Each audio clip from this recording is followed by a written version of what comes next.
Magandang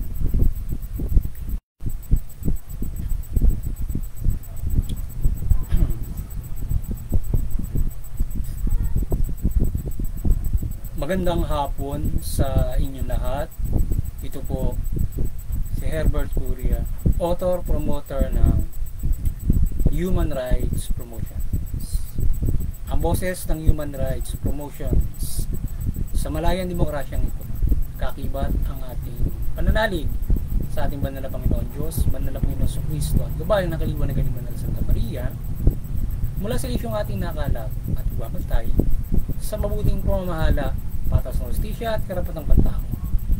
Ay hinggil sa issue ng President Marcos second SONA ngayong July 2023. Idaraos ng ating Pangulong Marcos ang kanyang ikalawang SONA o State of the Nation Address sa darating na July 25, 2023 o sa Lunes na yan.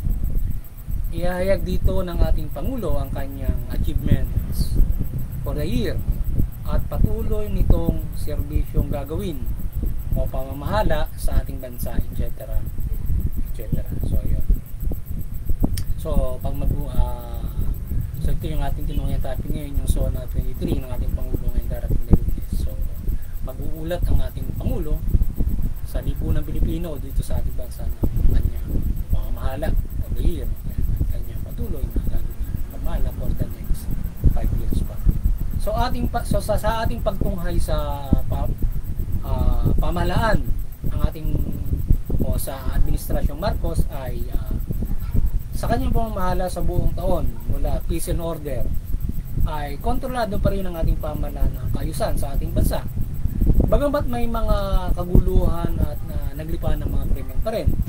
So usual naman na mabibigat kagaya ng crime to person, yan, mga killings at mga rape o mga naganap na asasinasyon at mga brutal na pangagahasa, yan, pagpatay, etc. etc. So at mga drug issues at cybercrime, yan, human trafficking, etc. etc.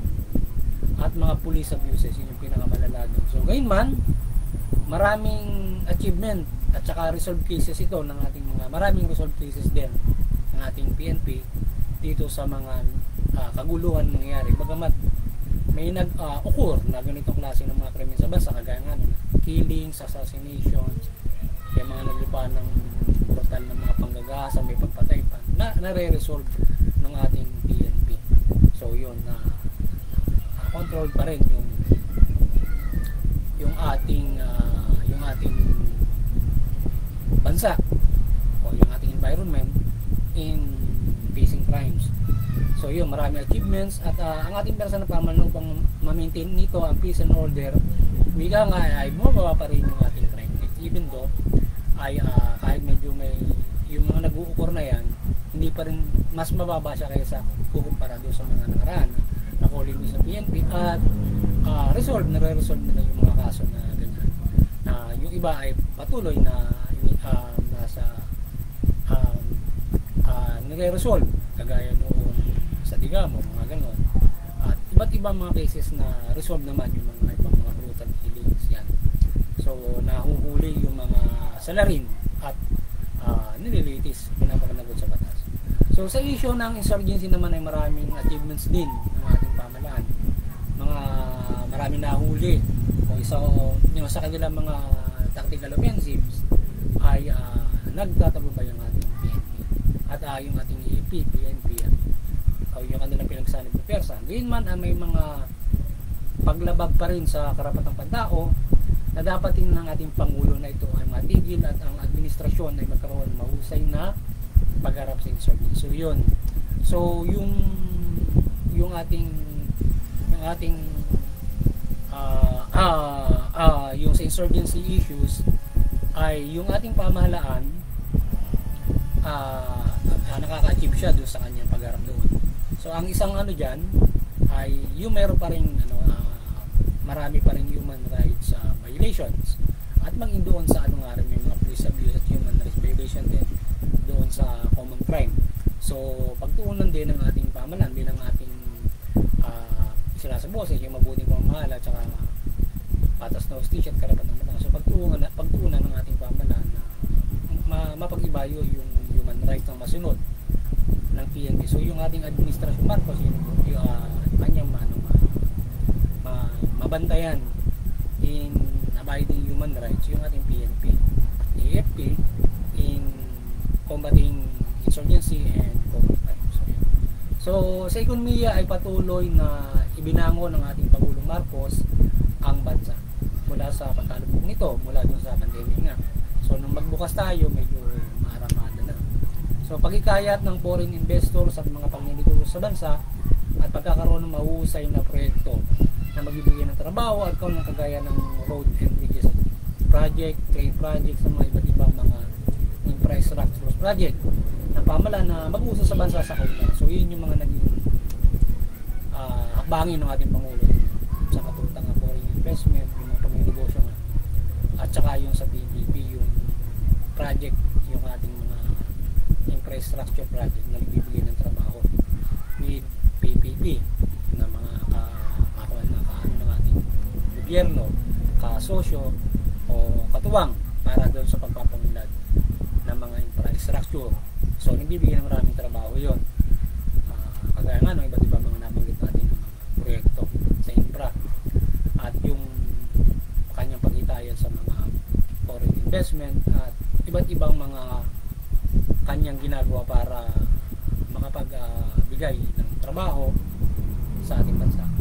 So yung pabahay program nito ay pinag-iiba yun na matulungan ang Pilipino na magkabahay. So nationwide yung kanyang pabahay program. So marami yung kanyang parang 1 milyon per year yata yung pabahay na target ng ating Pangulo na maitulong sa libo na Pilipino.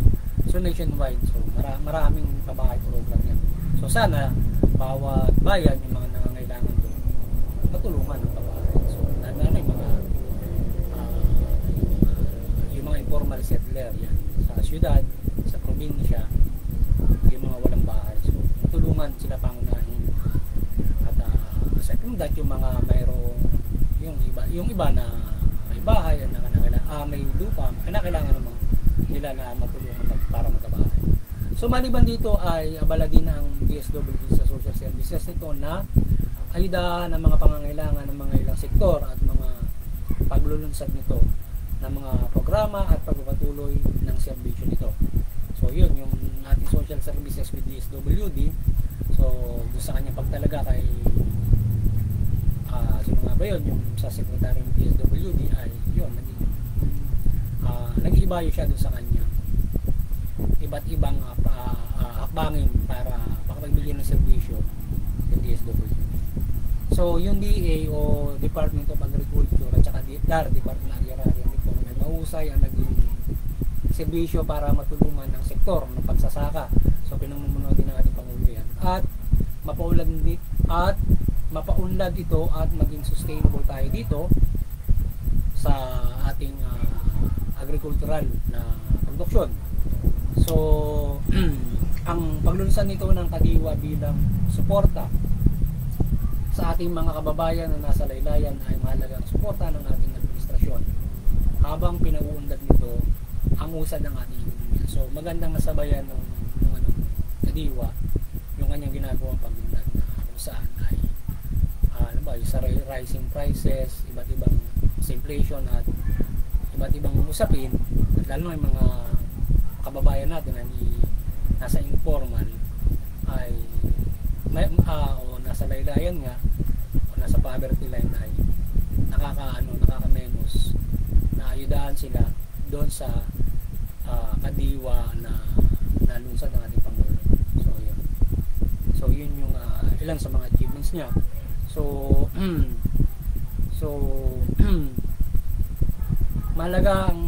Mahalagang suporta ng ating administrasyon habang pinaulan nito ang usad ng ating ekonomiya at suportahan din ng ating Pangulo ang mga informal sektor na mga nagtitinda ng mga product sa mga palengke. Aside from yan, kayo siya ng Kadiwa. So di ba may mga, siyempre may existing na mga informal na nasa palengke nagtitinda ng mga gulay, Aside from malalaki na mayroong tindahan ng mga karniron, mga manok, baboy, mga gulay, pero mayroong mga maliliit din doon. So sana masuportahan niya yung kagaya ng maliliit at mapahusay yung yung ating market, yung infra ng market, para na-accommodate niya yung nais na magnegosyo doon sa pagtitinda sa palengke. So marami yung iba, halimbawa iba-ibang bayan, maging siguro Metro Manila, ay nasa kalye na yung mga nagtitinda ng mga gulay. So meron yung ibang mga pamalan naglalagay sila ng stall.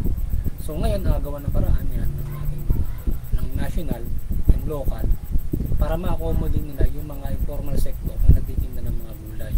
So tulungan din yun ng ating pamalaan from maaaring maida sila po puhunan or anumang maitutulong ng pamalaan doon. At aside from that ay yung magkakaroon ng isang mahusay na market para ma-accommodate nila yung mga nagtitinda para syempre sila ay mabigyan ng mahusay na pagnenegosyo. Hindi nasa kalye lang at hindi nakalagay lang doon sa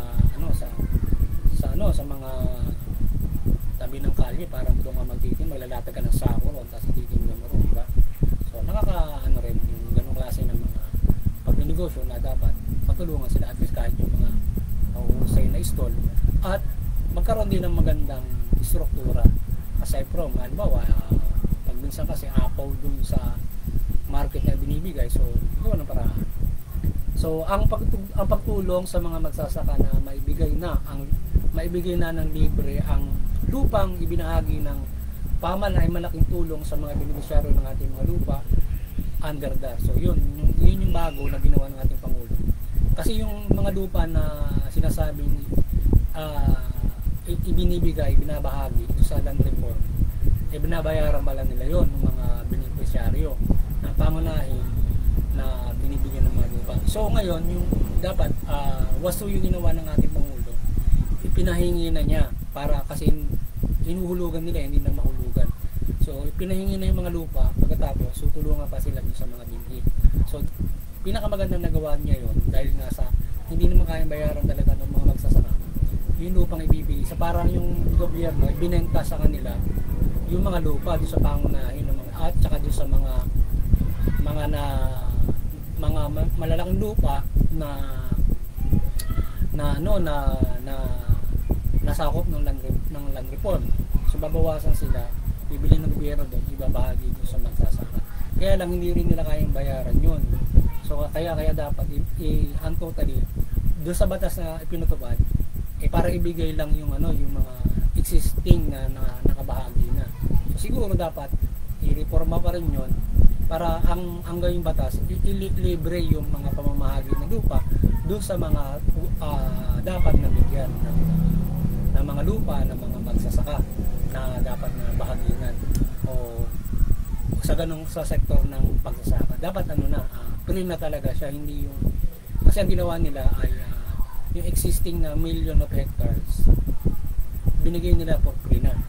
So ngayon kung aside from that yung sa pagpapatuloy dapat free na dapat gawin ng ating Pangulong Marcos sa mga pagpapatuloy pa na pagbabahagi ng mga lupa na yun. Ngayon yung halimbawa yung mga malalaking lupain na makukuha ng ating pamahalaan para ibahagi, pamahalaan na lang magbayad doon sa mga asyendero halimbawa.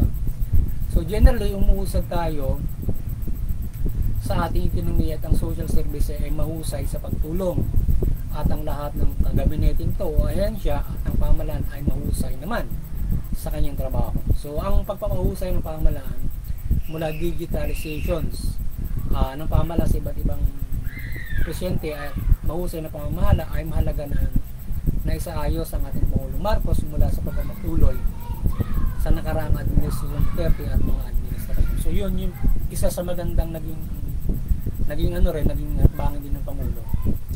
So, yung gobyerno ginawa niyang digital, yung pinipatuloy niya yung paggawa ng digital na sistematiko yung serbisyo, pagbibigay serbisyo ng pamahalaan. Yung kagaya yung one-stop shop, pagka pumunta ka nung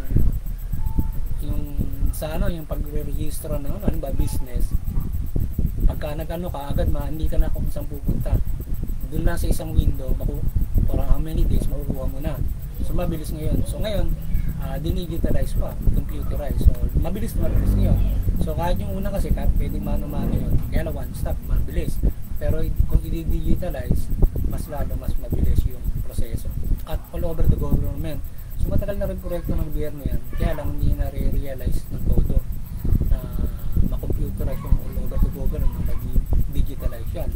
Kaya kailangan magandang maging ganun para mas accessible and mabilis yung servisyo nila, at yung ginagawa ng gobyerno, sila ay sistematiko sa kanilang pagsiservisyo at kanilang mga ginagawa sa opisina, yung kanilang mga records at kanilang mga pag-opisina. So ngayon, ang human rights promotions ay mariing sumusuporta sa mabuting pamamahala, patas ng hustisya at karapatan-bata.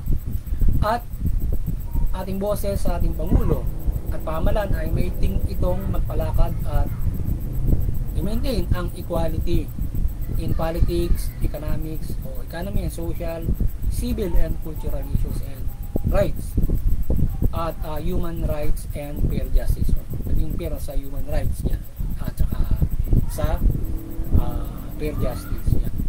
So ang equality at fairness ay mahalagang pamamalakad. So base na dapat gawin ng pamahalaan in good governance. So dapat yung good governance na nakabase ng fairness, upang lahat na ay patas na tamasahin ang mabuting pamamahala at makapamuhay ng mapayapa at maunlad at protektado ng batas fairly. So ang social justice ay nasa buhay ng mga tao. So sana ganun yung yung pamamalakad na gawin na patuloy ng ating Pangulo, na yung fairness sa lahat, yung politics, economics, yan, civil, social, yung human rights, yan, and equal justice. So within that, kasi kung yung lipo ng Pilipino, yung ating bansa, kung doon sa ekonomiya, yung pamamahala mo, politics, yung economy, so social, civil, kung patas, magiging mapayapa yung bansa. So wala mag-iisip ng krimen o rebelde kung patas sa lahat, sa peace and order and economy. Kaya lang sa iba't ibang mga pamalakan. So kasi kung ilan lang yung nakikinabang, yung marami ang naghihirap, so dalawa patutunguhan ng naghihirap kung sa hindi maganda.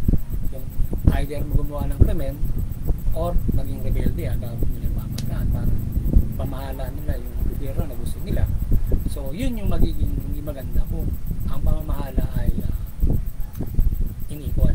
Yan. So dapat pilitin natin Pangulo na maipatupad yung equality na yan, at yung pamahalaan mula sa kanyang gabinete ay maipatupad ang equality yan, at sila ay maging mahusay na mga tagapaglingkod sa ating pamahalaan, at walang korap, walang abuso sa pamahalaan. So mabantayan ang ating pamahalaan yan, maging accountable and transparent yung ating pamahalaan mula dun sa kay active government, kay President, former President ngayon, yung accountability and transparency. So may pagpatuloy dito na dapat ay ganoon naman talaga yung serbisyo ng ating nasa pamahalaan. So ating boses ng ating administrasyon sa peace and order ay palagi nilang yung sundin ng human rights at pagpapaira ng batas, patas na hustisya, at hindi umaabuso ang ating kapulisan, at kasundaluhan in facing crimes and insurgency. So dito nagsisimula ang pagpapairal at ng katarungan upang umiral ang kapayapaan sa ating bansa. At kung ito ay magiging patas at hindi abuso, tayo ay may tagapagtanggol sa ating bansa na naasahan at hindi siyang pinagmumulan pa ng kaguluhan kung aabuso sa pamahalaan. So yun, kung yung ating peace and order, yung ating person ng pamahalaan, papairal ng human rights, fair justice, yan, hindi sila aabuso. So nagtayo tayo ng gobyerno na poprotek na sa atin at hindi lalatigo sa atin sa pang-araw-araw natin pamumuhay. Na nagtayo tayo ng gobyerno hindi para tayo pagsilbihan, protektahan, kundi pag malupitan, ayun, mabigat doon at ilan yung mga nakikinabang na mga sharing umuupo sa gobyerno para sa kanilang interes. So mahirap maging ganun. So sana yung mga nauupo ay umiral yung talagang pamamahala ng gobyerno. Hindi ito pakinabangan gustong sila yung angkinin ng pamumuno dahil para maprotektahan yung kanilang interes. Yan, mahirap na yun, diba? So nangyayari naman talaga yan. So sa ekonomiya ay pag-aralan mabuti ang ating pamahalaan, ang pagtimpla ng sahod at presyo ng bilihin upang ang ating ekonomiya ay makasunod sa karapatang pantao at magkaroon ng standard living ng lahat mula sa standard na sahod at kanilang sabay nito ay ang mahusay na serbisyo. So yun, yung ating Pangulo sa kanya economic managers, kanilang timplahin nyo, hindi nilang matimpla-timplayan yung sahod at saka yung yung presyo ng bilihin, which is yun yung dalawang yung dalawang gauge para makita na, para makamit natin yung standardization, kasi dun lang naman naglalaro yan, dun sa sahod at saka dun sa presyo ng bilihin kung paano kakikita at yung tao ay paano sila magkakaroon ng mahusay na sa para nakita, di ba? And ang nangyayari kapag titaas yung sahod, tataas din yung presyo ng bilihin. So dapat timplahin nilang mabuti yung presyo ng bilihin at saka yung sahod para yung pamumuhay standard, maabot natin yung standard. So paano natin maabot yung standard? Tayo may sahod na ganito, yung minimum wage, at tayo may presyo ng bilihin na ganito. So dapat yung economic managers gawin nila mabuti yan. At kung ang kanilang sa ganyan kasing bagay, kung matitimpla mo yan, hindi gano'n mawawalan ng kita yung mga malalaking kumpanya o yung mga negosyo o mga pagninegosyo kung matitimpla yan ang ating pamahalaan para ano ba yung sweldo, ano ba yung dapat na presyo ng kanilang bilihin para sila ay magkaroon ng income. So kung yan man ay may kaunting bawas, halimbawa kung sakasakaling sa timpla ay makikisa sa na tumulong na maibigay yung karapatan sa libo ng Pilipino nang hindi walang naghihirap. Kung mabawasan man ng konti yung kita nila para matulungan ang libo ng Pilipino sa standard na pamumuhay, gawin nila at hindi yung mangyayari donate na lang, di ba? Parang hindi maganda kasi mas maganda kung hindi sila magiging sakim sa ganun.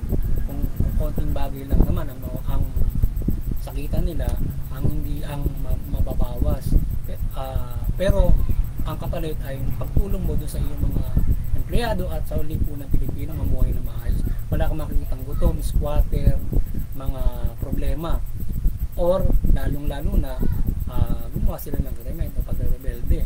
So yun, mahihirapan din itong mga negosyado, itong mayayaman, kahit pa sabihin natin hawakan ba nila yung militar o pulis, kung magiging magulo dahil sa kanilang kaswitikan. Pero matitimpla yan na para magkaroon ng standard ng pamumuhay in wages, minimum wages and prices. So yan. So kung magaling ka na ekonomista at magaling ka na mga sa ganyang klase ng mga pagninegosyo, matitimpla mo yung prices and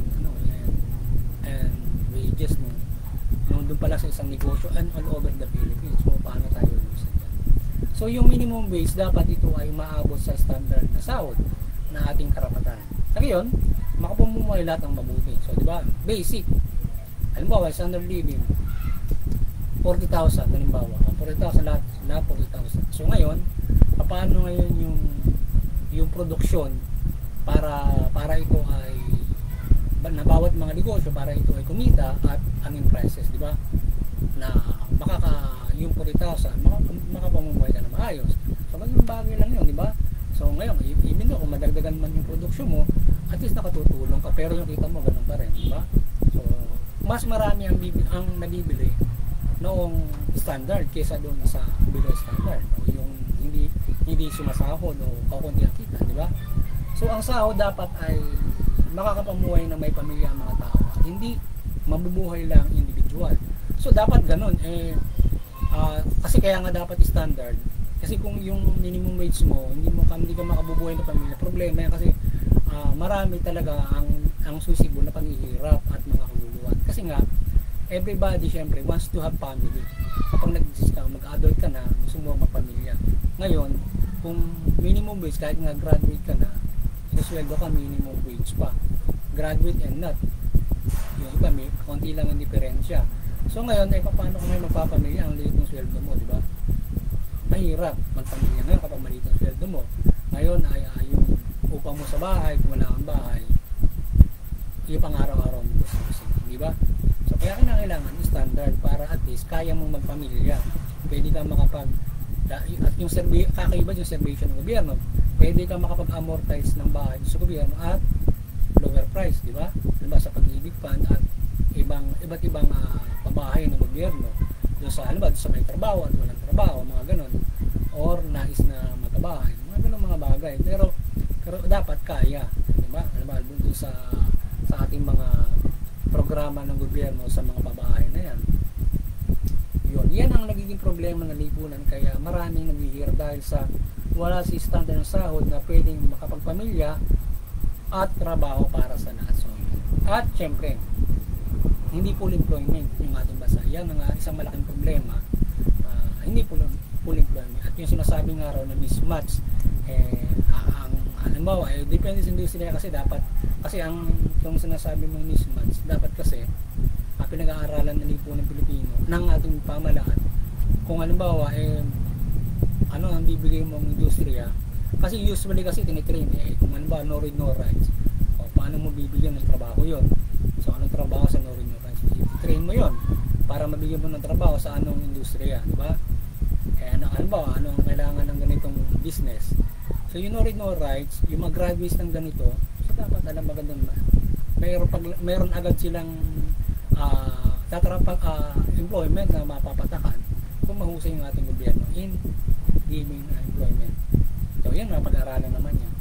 So ang ating administrasyon Marcos ay kayanin na mabigyan ng trabaho o kabuhayan na pagnegosyo ng lahat ng mga Pilipino, o yung full employment nga in his term, para maikabuhay at hindi puro yun inaayudahan ng 4Ps at mga feeding program, etc.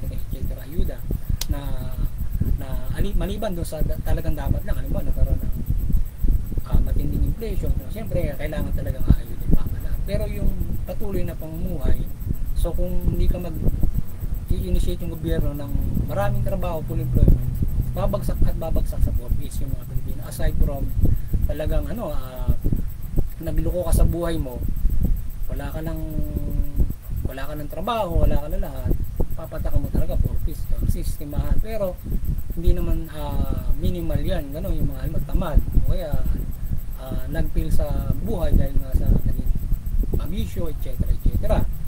So ngayon ay kung yung in the general aspect, kung bibigyan mo ng full employment ay at saka standard salary, so walang naghihirap, walang 4Ks, walang feeding program. Dahil kasi kaya nilang bumili, kaya nilang magpamilya, di ba? Kaya nga sinasabi natin, hindi na kailangan sweldo mo, pwede kang magpamilya. Servisyo ng gobyerno, mabibigay sa iyo, pwede kang maka-avail ng bahay. Kaya wala ka namang i-avail kapag ikaw ay kundi bahay lang, mayroon kang mahusay na trabaho, bahay lang, yun, asusin mo na sa pang-araw ng buhay, di ba?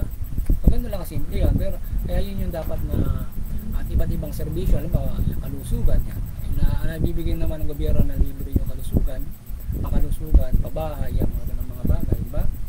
So, at iba't ibang serbisyo na dapat na maibigay ng gobyerno para ayuda dun sa standard na salary na ibibigay. So, ang trabaho at negosyo ang solusyon sa naghihirap ng mga Pilipino.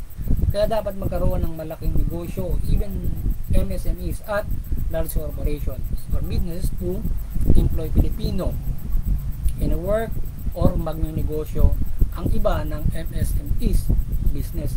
Hindi lamang full employment, kundi dapat standard salary. So, yun. So, walang ibang solusyon para tayo ay walang maghirap, kundi trabaho, di ba? Industriya. Yun ang isipin ng ating Pangulo. Anong industriya ang ibibigay mo sa lipunan ng Pilipino? Aside from nag-iikayat ka ng mga foreign investor, maglalagay ng iba't ibang industriya. So, aside from that, tayo mga Pilipino, dapat mag-i-boost ng ating Pangulo, ng ating administrasyon, paano mag-negosyo ng lipunan ng Pilipino, aside asa-asa ka doon sa foreign investor. Baka mamaya, yung 100% na negosyo sa Pilipinas, mas marami na yung sa foreign. So dapat mas marami yung sa atin, limitado lang sila na ating hindi kahit na mag-invest sa atin. So dapat yun ang binibigyan natin part sa kanila. Siguro at least 60 tayo o 70 tayo, 30% sila na may negosyo sa ating bansa. Eh baka ngayon malaking investment ng mga foreign sa atin. So, yun ang nagigad doon. Pagka fully foreign business ang narito sa bansa natin para tayong nag-abroad na. So hindi tayo nakikinabang ng gusto sa kanila. So sa pangangalaga ng kalusugan naman ay suportahan ang Malasakit Center ni Senator Boy. Yun ang tingin natin, suportahan nito para doon sa doon sa mga, para kasi yung sa pre na na doon sa mga kababayan natin na nasa below. So na kailangan na madagdagan yung kanila pampa-hospital kung malala. At libre ng serbisyo ng mga hospital at pagkakaroon ng mga mahusay na probinsya, regional at district hospital na makakatulong sa pangangalaga ng kalusugan ng mga yun, kagaya ng ating proyekto ng ating gobyerno. So magkaroon tayo ng mahusay na hospital, even kung malalagyan mo bawat municipality at ng mga kompleto, eh magawa. At yung mga major na mga dapat na gamutan, ano ba kagaya sa Maynila, yung sa Kidney Institute, sa Heart Institute, yung mga major nadadalhin ng mga pangailangan sakit. Pero yung mga iba't ibang sakit na pwede mo nang magamot doon sa distrito, doon sa provincial hospital, or even municipal hospital, pwede mo nang gamutin doon. Or syempre lang na outpatient na mayroong pang resident doctor na para makapagbigay. So magaling yan ang nangangailangan kasi kahit doon sa probinsya o mga hospital kailangan ng ng ayuda. O dapat yung ating PhilHealth, pag-usayan din ng ating PhilHealth ay pag-ibayuhin ng walang korap at makatulong ito sa lahat, lalo na sa walang pera. So yung PhilHealth, pwede kang magpagamat yata sa isang pribado kahit wala kang pera. So ayudahan ka ng hanggang ganung halaga. So ngayon ay yung ating dyan ay siguro pag-usayan ng ating Pangulo. Malagang bagay din kasi ang libreng hospital. Ngayon yung iba naman ay nakakaambag naman doon sa PhilHealth para sila ay ma-accommodate for a certain cost ng hospitalization doon sa kung ikaw ay miyembro ng PhilHealth, depende doon sa hulog siguro. Halos isa naman mga ganun, halos isa naman yata yung hulog nila. So yun siguro dapat yan gawin at maging doon sa mga ganong klase ng mga proyekto ng gobyerno, kaya kagaya sa Senator na nakakalibre yung iba. Pero kung tutusin talaga dapat libre lahat doon sa mga public hospital. Yan is fully subsidized ng ating government. Pag pumunta ka ron, kahit na operahan pa sa'yo doon, dapat walang bayad doon. Kahit operahan pa sa'yo yung puso mo o anumang bagay sa'yo, libre dapat. Kasi ang nangyayari, may bayad. So yun ang problema ngayon. At syempre yung mga magagaling na doktor, binabayaran sila kapag ganang servisyo, malalo na yung mga bibigat na sakit. So pilitin ng gobyerno na maging ganun yung servisyo ng ating mga hospital, magagaling, puno ng mga doktor at mga nurses. So ngayon ay kailangan ng yung iba kasi pag nagpa-hospital ka, kapag nasa ka sa PhilHealth o libre yung hospital, ay pag minsan yung mga gamot, etc. Hindi mo kayang bilhin yun kapag na-confine ka. Diba? Yung iba, pag tinulungan ka pag natulungan, malaking bagay din makatulong aside from PhilHealth. Kakaiba din yata yung PhilHealth doon sa Malasakit Center. So ni Senator Go, kung magkakatulong yun, so medyo makakaibas-ibas doon sa gamot o ang pagpapagamot. So nagiging libre talaga. So ngayon kung tutuusin sa in the future, dapat talagang libre na ang lahat at yung makaka-avail lang sa PhilHealth, yun yung ibang mabibigyan ng additional doon sa kanilang pagpapagamot. Yun nakakabayad, diba? So pag-ibayuhin ang pabahay program ng mabigyan ng pabahay lahat ng mga walang pabahay at nais magkabahay sa bawat munisipyo natin. So yung pabahay ni Pangulong Marcos, sana kanyang pag-ibayuhin yun para mabigyan lahat ng tulong na pabahay niya. Kaya natin nasabi kanina, yung boses natin doon mangyari ay lahat ng tao, hindi lang yung mga sa pagpapatuloy ng pamumuhay kahit standard na. So yung gobyerno ay malaking tulong na sila ay sa pabahay nila makaka-avail ka ng pabahay ng gobyerno at certain lower prices aside from the yung mga private na mga developers, diba? Kung ikaw ay makakagawa ng bahay or bahay lupa, mga ganun. So yan, so malaking bagay yung kay Pangulong Marcos. Sana pag-ibayuhin niya. Meron akong napanood sa TV na yung iba talagang kailangan nila ng pabahay. Sana saliksikin ng ating pamahalaan yan at tumulong din yung mga media para kung sino yung kanilang lalagyan ng mga pabahay doon sa mga madali kasing i-search yan eh. Halimbawa sa isang munisipalidad, bawat barangay, so madali mag-ulat yan eh. Halimbawa pag-uulatin ng isang mayor, hanapin nyo yung mga walang bahay sa bawat barangay nyo. So titingnan natin yan kung paano natin pumpurupungan ng bahay. So madaling i-report yun to the national, halimbawa DSU, itong pabahay sa municipality ng ganito, Quezon A, halimbawa ganito sa Quezon A1, ganito ang walang bahay, Quezon A2, ganito ang walang bahay, diba? Na may align agad yun. So yun, ang ating Pangulo ay strictly kanyang liniin ng trabaho ng bawat ahensya at opisina ng pamahalaan upang ito ay magtrabaho at serbisyo ng patas at mahusay sa tao at makamit natin ang karapatang pantao at pangusad ng masa. So naway ang ating mga gabinete ay maliwanagan ni Madam Mary at mapaira ng patas sa inyo mga ahensya at tugunin ang pangangailangan ng mga Pilipino at karapatang pantao. So yan, yung ating Pangulo dapat kanyang patuloy na strict ng bandayan yung mga gabinete niya para nagpupulong yata yung kanyang linggo-linggo. Ngayon, kanyang tingnan mabuti, supervise niyang mabuti yung mga gabinete niya, i-servisyo ng wasto yan at kanilang ibigay yung servisyo nila. Dapat may ulat na mahuhuli sa kanya buwan-buwan yung linggo-linggo ginagawa nila servisyo at mga proyekto para makita niya na ito ay talagang nag-servisyo ng wasto sa tao. Ngayon, ito ay aabuso o sino man doon, gagawin yung mga gabinete maging mahusay para tingnan kung sino yung mga abusado sa kanya mga doon sa ahensya na yun at yung pagkakaroon niya ng mahusay na sistema doon sa bawat pamana para ito ay abuso, corrupt. So ngayon sumiservisyo sila ng wasto. Kaya maganda yung ginawa ng ating Pangulo yung kung paano mahusay maglilingkod yung mga nasa pamahalaan. So walang abuso, walang corrupt, walang maiiwasan. So sana pag-ibayuhin niya yun para tayo ay yung ating pamahalaan ay makapaglingkod ng wasto. So through the supervision of our President, siyempre sa mga gabinete at sila yung namamahala doon sa paglilingkod na yan eh.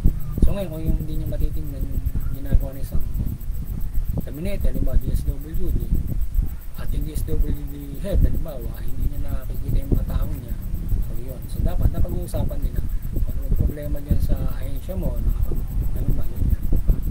So sa mga magsasagawa ng mobilisasyon naman na magpapahayag ng kanilang salubin o hinaing sa pamahalaan ay ang nais nilang ipamahala at nais tugunin ng pamahalaan ay naway maidaos ninyo ito ng maayos at masunod nyo ang panuntunan ng pamahalaan at designated base para idaos ito. So naway dinggin ng ating Pangulong ang Administrasyong Marcos at maliban sa pagrarally ay panalangin din ninyo na mapairal ang mabuting pamamahala, magpairal ng mabuting pamamahala ang ating Administrasyong Marcos. Yan. Sa ating PNP naman ay respeto yung karapatang pantao sa mga realista, sa kanilang pagkasumoses at bigyan sila ng karapatang magsaboses sa kanilang mga programa. So pagliwanagan kayo ni Madam Mary at maidaos ito ng mapayapa at ligtas sa anumang kaguluhan at karahasan at kasamaan. So yun. So sana ay yung mga nag-arali kayo ay makapagdaos na maayos, yung PNP may maayos kayo na maayos. So walang kaguluhan na mangyari at mapayapang at madinig ni Pangulong Marcos yung inyong inahin na hinggil doon sa kanyang ginupamala for the year at yan yung pamala. So meron silang inahin na isasabot sa ating Pangulo. Sana dingin nyo natin ng Pangulo biglang buwang. Kasi doon sa mga ganyan malalaman niya yung problema ng Pilipino na dapat yung tumunin sa mga nagrarally na ganyan. At hindi sila sikilin para hindi makapagsabos. Lalong hindi maganda yun. Kaya kung sila bibigyan mo ng buwang para may isang boses at tugunin. So, pag-uusapan. Alam ba, mayroong gusto nila ganito sa pabahay. So, mayroon na siyang programa. So, ano ba ang problema natin yan? Tutugunin natin yan kung anong gusto nyo. Hanggang mag-tipo, diba? So, maliwanagan ni Mother Mary ang ating bansa mula pamahalaan at mamamayan. At talimain ng mabuting balita at ang pamahalaan ay mamahala ng mabuting pamamahala. At ang mga tao ay sumunod sa pamahalaan. Sa gayon, makabumuhay tayo ng mapayapa, maunlad at may kaligtasang spiritual. Dalangin natin na may daos ang SONA 23 na mapayapa at walang gulo na mangyari at iwasla sa anumang uri ng kapahamakan. So, God bless you all at sana gabayan ng Banal na Santa Maria ng kanyang liwanagan. Yung SONA ng ating Pangulo Marcos na yung narating na Lunes. God bless you at biyayaan ng ating Banal na Panginoon Diyos yung kanyang pamamahala na ito ay makamamahala ng mabuti at mapapahiran ng kapayapaan, kayusan ng patas at karapatang matao ay kanyang patugon. So yun, magandang hapon sa inyo lahat. Sana nakapagsuboy sa naman ang Human Rights Promotion sa lingkong ito ng hinggil dito sa tinungayan nating issue na SONA ng ating Pangulo sa daring na 2020 at ating